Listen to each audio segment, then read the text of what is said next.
Hello বন্ধুরা, তো হাজির হয়ে গেলাম আরেকটা ভিডিও নিয়ে। তো আমি গরম তেলে পেঁয়াজ আর গরম মশলাটাকে একটু ভেজে নিব। তো দিয়ে দিচ্ছি আদা রসুন বাটা। আদা রসুনটাকে আমি একটু ভেজে নিব তেলের সাথে। তো এখন দিয়ে দিব লবণ।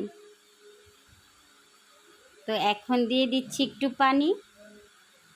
তো দিয়ে দিচ্ছি হলুদের গুঁড়া, দিয়ে দিচ্ছি মরিচের গুঁড়া, দিয়ে দিব ধনিয়ার গুঁড়া। তো এখন একটু নেড়ে নিব।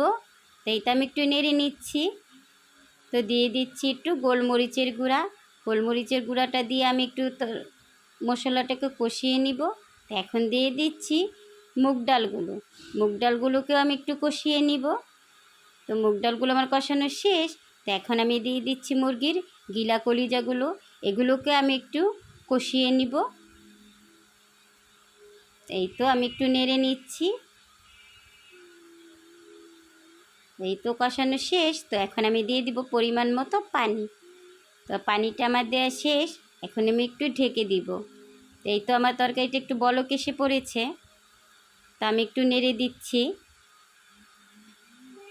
আর একটু নেড়ে দিচ্ছি।